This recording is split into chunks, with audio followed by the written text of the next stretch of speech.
अब समस्त श्रद्धालु भक्त यह जान लें कि आज की इस कलिकाल में नहीं, जन्मों जन्मांतर तक इस प्रकार की उपलब्धि आपको प्राप्त होती रहेगी और उसका भोग भोगना पड़ेगा। किसी न किसी प्रकार से आपको उसका भोग भोगना ही पड़ता है। श्रीमद् भागवत महापुराण में महाराज डोगरे जी द्वारा यह बताया गया है कि इस जगत में 4 प्रकार के पुत्र पाए जाते हैं। कितने पुत्र पाए जाते हैं? 4 प्रकार के पुत्र पाए जाते हैं। पहला पुत्र कौन है? पहला पुत्र है शत्रु पुत्र, दूसरा है ऋणानुबंधी, तीसरा है उदासीन पुत्र और चौथा है सेवक पुत्र। पुत्र 4 प्रकार के पाए जाते हैं। चारों प्रकार के पुत्रों की अलग अलग विशेषताएं हैं। आइए हम जानते हैं कि 4 प्रकार के पुत्र आखिर करते क्या है। श्रीमद् भागवत की महान पंक्ति है एवं यह आप सभी के जीवन में खरी उतरती है। यदि आप इसे जानेंगे तो आश्चर्यचकित रह जाएंगे। तो सबसे पहला पुत्र क्या करता है? शत्रु पुत्र। यदि आपने किसी शत्रुता की, उसे शत्रुता निकाली और आप उसके साथ गलत पेश आए हैं और वह आदमी आपको बर्दाश्त किया, वह मनुष्य आपको बर्दाश्त किया है, तो अगले जन्म में वह आपके यहाँ पुत्र रूप में जन्म लेकर के आपसे शत्रुता निकालता है, आपको मारता है, आपको पीटता है, आपके पैसे का व्यसन करता है एवं आपको हैरान करता है, मारता है। ठीक है, तमाम प्रकार के गलत तरीके से पेश आता है, उसे कहते हैं शत्रु पुत्र। पहला है हो गया शत्रु पुत्र। शत्रु पुत्र का अर्थात आपको समझ में आ गया होगा।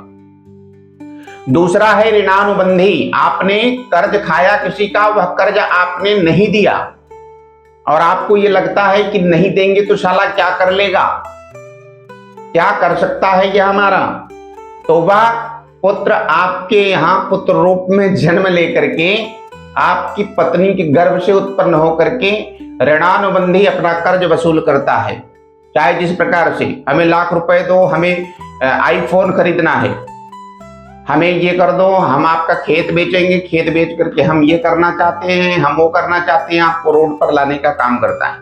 जगत ये पूछता है कि भैया कैसा पुत्र है, आपने डिसिप्लिन में नहीं रखा क्या, आपने सुधार में नहीं रखा क्या। लेकिन यह आपकी पूर्वावृत्ति है, पूर्व जन्म ने आपने उसके साथ ऐसा घटित किया है तो आपके साथ ऐसा हो रहा है। इसमें किसी प्रकार का बेचारा बेचारी नहीं चलता है। ठीक है, हमने पूर्वतः आपसे चर्चा की है, जीव जगत का नहीं जगदीश का अंश है। तो आपके यहां ऋणानुबंधी पुत्र तब जन्म लेता है जब आप किसी का कर्ज नहीं चुका पाते और उसका कर्ज नहीं देते, जोर जबरन जबरदस्ती, और वह बर्दाश्त कर लेता है कि जाने दो, कोई दिक्कत नहीं, ईश्वर देख रहा है। और जब वह जन्म लेता है आपके पत्नी के गर्भ से, आपके पुत्र के रूप में आपके घर आ जाता है, तो आपसे कर्ज की वसूली करता है और मार मार कर वसूली करता है। और जगत देखता है तो बोलता है कि एक पुत्र पैदा हुआ, वह पिता और माता को मार करके पैसे की छीना झपटी करता है, खेत को बेचता है, तमाम प्रकार की ऐसी क्रियाएं करता है, उसको बोलते हैं दूसरा ऋणानुबंधी पुत्र। तीसरा है उदासीन पुत्र। उदासीन पुत्र क्या करता है? तब तक जब तक वह अविवाहित होता है, जब तक उसकी शादी नहीं हुई होती है, तब तक वह अपने माता पिता की थोड़ी बहुत सेवा करता है। जैसे ही उसकी पत्नी आ जाती है वह अपने माता पिता से पृथक हो जाता है, बस काम भर मतलब रखता है। ऐसे होते हैं उदासीन पुत्र। ऐसा ही पूर्व जन्म में आपने उसके साथ किया होगा, वैसा ही आपके साथ वह पुत्र करता है, उसको बोलते हैं उदासीन पुत्र।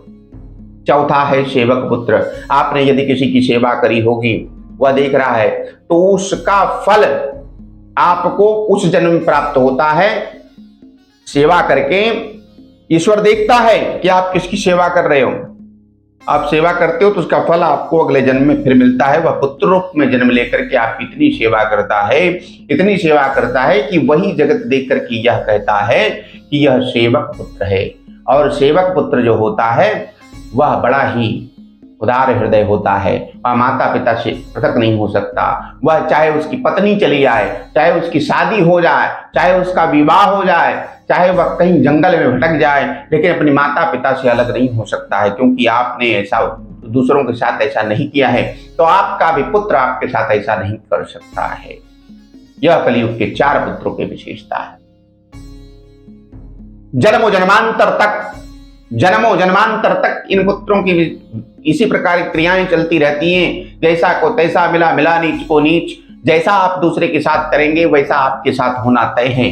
तो हमने इस प्रकार से आपको समझाने का, मार्गदर्शन देने का, पथ प्रदर्शन देने का यह कार्य किया। श्रीमद्भागवत महापुराण के अंतर्गत एवं जन्म जन्मांतर तक भोग करने के लिए क्या विशेषताएं हैं और किन क्रियाओं के कारण आप भोगते हैं और कैसे आपको सफलता प्राप्त होती है, यह सिखाती है श्रीमद्भागवत महापुराण। हमारे गोविंद की ऐसी कृपा है। गोविंद नाम का स्मरण कर एवं अपने मन को शांत चित्त स्थिर कर भगवत भक्ति में, माता पिता की सेवा में लगाना चाहिए, आपको लाभ प्राप्त होगा। तो हमने आपको यह बताने का प्रयास किया कि कलिकाल में इन 4 प्रकार के पुत्रों को आज भी आप देख सकते हैं, जिनका मुख्य विश्लेषण है कि पहला है शत्रु पुत्र, दूसरा है ऋणानुबंधी, तीसरा है उदासीन पुत्र, चौथा है सेवक पुत्र। इसी के साथ आप सभी श्रद्धालु भक्त समझने का प्रयास करें, किसी के साथ ऐसा कोई भी व्यवहार, कोई भी कृत्य ना करें जिससे बाधा उत्पन्न हो आपको जीवन जीने में। नहीं तो अगले जन्म में आपको वह पुत्र रूप में हानि पहुंचाने आ ही सकता है, शत्रु पुत्र बन सकता है, आपको मार सकता है, पीट सकता है। इसमें बेचारा बेचारी हमें और आपको देखने से लगता है कि पिता को मार रहा है, परंतु ऐसा नहीं है। उसने ऐसा किया है तब उसको मिल रहा है।